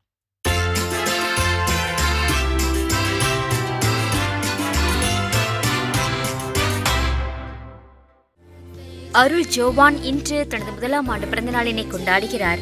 இவரை வாழ்த்துபவர்கள் அப்பா அருள் ஜோசப், அம்மா ஆனந்த ஜோதி, தாத்தாக்கள் ஞானம், ஞானராஜ், ஆச்சி பவுன் ராணி, பெரியப்பா இனிகோ, சுபா, பெரியம்மா செல்வி, அத்தை ரபிதா, பெர்னாத், அன்னாள், இனிகோ, ஜோஷ்வா, குடும்பத்தினர், உறவினர்கள் மற்றும் நண்பர்கள். ஜோஸ் பெர்னத் இன்று தனது 14ஆம் ஆண்டு பிறந்த நாளினை கொண்டாடுகிறார். இவரை வாழ்த்துபவர்கள் அப்பா அம்மா தாத்தாக்கள் ஞானம், ஞானராஜ், ஆச்சி பவுன் ராணி, இனிகோ, செல்வி, சுபா, அருள், ஜோதி, இனிகோ, ஜோவான், ஜோஷ்வா, அன்னாள், குடும்பத்தினர், உறவினர்கள் மற்றும் நண்பர்கள். சுதர்ஷன் லியோ இன்று தனது பிறந்த நாளினை கொண்டாடுகிறார்.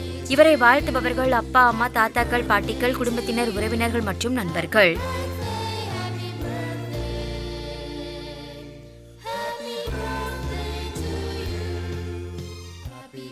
நிஜிஷ் இன்று தனது பிறந்த நாளினை கொண்டாடுகிறார். இவரை வாழ்த்துபவர்கள் அப்பா அம்மா தம்பி பாட்டிகள் தாத்தாக்கள் மாமா மாமி, குடும்பத்தினர், உறவினர்கள் மற்றும் நண்பர்கள். எட்டயாபுரத்தை சேர்ந்த ஷாலிகா தேவஸ்ரீ இன்று தனது 1ஆம் ஆண்டு பிறந்த நாளினை கொண்டாடுகிறார். இவரை வாழ்த்துபவர்கள் அப்பா சஜு, அம்மா அருள் பிரீத்தி, அருட்சகோதரி மரிய டேசி, ஞான பெற்றோர் தாத்தாக்கள் பாட்டிகள் மாமாக்கள் அத்தைகள் பெரியப்பாக்கள் பெரியம்மாக்கள் சித்திகள் சித்தப்பாக்கள், குடும்பத்தினர், உறவினர்கள் மற்றும் நண்பர்கள். சென்னை பெருங்குளத்தூரை சேர்ந்த ஆண்டோ ஜோஷ்வா இன்று தனது 12ஆம் ஆண்டு பிறந்த நாளினை கொண்டாடுகிறார். இவரை வாழ்த்துபவர்கள் அப்பா ஜான்சன், அம்மா அனுஷீலா, சகோதரி ஜெசிகா ஜானிஸ், தாத்தாக்கள் பாட்டிகள் மாமாக்கள் அத்தைகள் சகோதரர்கள் சகோதரிகள், குடும்பத்தினர், உறவினர்கள் மற்றும் நண்பர்கள். இன்று விழா காணும் உங்கள் அனைவருக்கும் இறைவன் தரக்கூடிய அன்பான பரிசு திருப்பாடல் 128, 24. ஆண்டவர் தோற்றுவித்த வெற்றியின் நாள் இதுவே, இன்று அக்களிப்போம் அகமகிழ்வோம் என்கிறார் ஆண்டவர். இந்த இறையாசுடன் நீங்கள் வாழ மாதா தொலைக்காட்சியின் வாழ்த்துக்களும் ஜெபங்களும். அன்பானவர்களை, தொழில்நுட்பத்தை முறையாக பயன்படுத்துவோம், வாழ்வில் வளம் காண்போம் என்ற இந்த சிந்தனையோடு இன்றைய கடவுள் வணக்கம் நிகழ்ச்சியை நாங்கள் நிறைவு செய்கிறோம். இந்த நாள் இனிய நாளாக உங்க எல்லோருக்கும் அமைய மாதா தொலைக்காட்சியின் வாழ்த்துக்களும் ஜெபங்களும். மீண்டும் உங்கள் அனைவரையும் கடவுள் வணக்கம் நிகழ்ச்சியில் சந்திக்கும் வரை உங்களிடமிருந்து விடைபெறுகிறோம். இயேசுவுக்கே புகழ். மரியே வாழ்க. ஒரு வழியா காலேஜ் முடிச்சிட்டேன். எப்ப வேலைக்கு போற? ஐடி வேலைலாம் கஷ்டம்பா. வேலை கிடைச்சிருச்சா? எனக்கு இந்த கவலையே இல்லை, ஏன்னா நான் SLA இன்ஸ்டிடியூட் ஜாயின் பண்ணியிருக்கேன். ஜஸ்ட் 4 months ட்ரைனிங் கம்ப்ளீட் பண்ணதும் என்னோட ஐடி கேரியருக்கு நான் ready ஆகிடுவேன். SLA Institute, right way to IT job. Contact 8870767784.